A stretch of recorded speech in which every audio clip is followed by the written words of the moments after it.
वैसे आप लोगों को रिसर्च करने के लिए यही गांव मिला था? अरे हम लोगों को 5 गांवों के बारे में लिखना है, तो इसीलिए जो भी गांव पास दिखा चले आए। इसके बाद और किसी गांव में जाएंगे। अच्छा, वैसे यहाँ कुछ ऐसा है जो कि रहस्यमय या ऐतिहासिक हो? हाँ है ना, एक राजमहल। राजमहल यहाँ? हाँ, 400 साल पहले जो यहाँ के राजा हुआ करते थे, उनका महल। वैसे अनुज, क्या तुम हमें उस महल में लेकर चलोगे? हाँ, तुम लोग जाना चाहोगी तो जरूर। तो ठीक है, रात को जब सब सो जाएंगे तो हमें वहाँ ले चलना। यह सुनकर मेघना इशिता को हैरानी से देखने लगी। रात के समय तुम लोग मजाक तो नहीं कर रहे? नहीं, हम तो चलने को तैयार हैं। तुम्हें डर लग रहा है तो बताओ। मेरा गांव है ये, मुझे क्यों डर लगेगा। ठीक है, ले चलूंगा, लेकिन पिताजी को और माँ को पता नहीं चलना चाहिए। ग्रेट, तो बताओ किस टाइम आ रहे हो? 12 बजे तक पिताजी और माँ दोनों सो जाएंगे।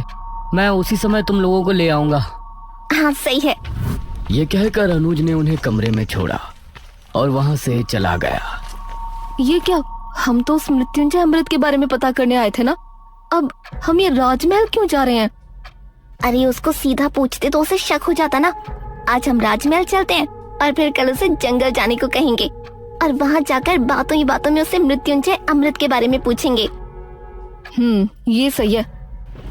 इस तरफ गांव के लोग मौसम के बदलती ठंड से बहुत हैरान थे। पुजारी बार बार आसमान की तरफ देख रहा था, जहां उसे काला अंधेरा इधर उधर घूमता हुआ नजर आ रहा था। करीब 12 बजे जब मुखिया और उसकी पत्नी गहरी नींद में थे, तो अनुज कमरे से निकला। अरे लगता है आ गया। इशिता ने उठकर दरवाजा खोला। हाय अनुज। तुम लोग तैयार हो? हाँ चलो, हम तो रेडी हैं। तो चलो। अनुज इनको लेकर घर से निकला और इन्होंने 2 गलियां पार कर ली थी।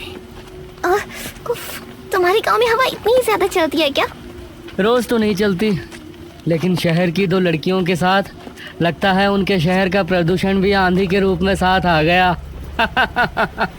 कुछ देर चलने के बाद ये तीनों एक बड़े से राजमहल के सामने खड़े थे, जिसे देखकर मेघना को कुछ याद आने लगा। ऐसा लगता है कि इस राजमहल को मैंने पहले कहीं देखा है। ये है राजमहल, राजा सूरजभान का। वाकई में काफी आलीशान है। यह कहते हुए इशिता ने अपने कैमरे में उसकी एक फोटो ली। हमें खिड़की से अंदर जाना पड़ेगा, इसका दरवाजा सालों से जाम है। ये तीनों एक खिड़की के रास्ते राजमहल में पहुंचे और वहां की हर एक चीज मेघना को जानी पहचानी लग रही थी। इस तरफ गांव में आंधी का बहाव बढ़ने लगा था। सभी अपने अपने घरों में आराम से सो रहे थे।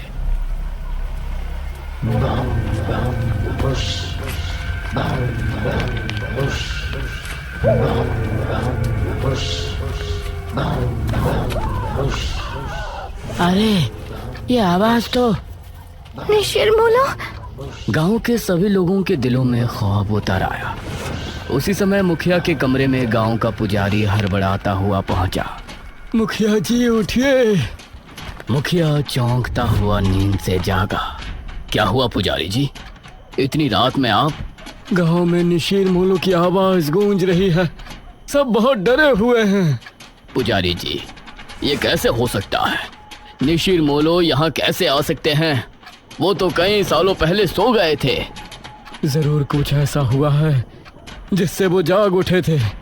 हमारा मन बहुत विचलित हो रहा है। गांव के सभी लोग अपने अपने घरों में जाग चुके थे और डरे बैठे थे। यह आवाज सभी के दिलों में खौफ पैदा कर रही थी। मेघना, इशिता और अनुज तीनों इस बात से बेखबर राजमहल में घूम रहे थे। ये कैसी आवाज है? हाँ, मैंने भी सुनी।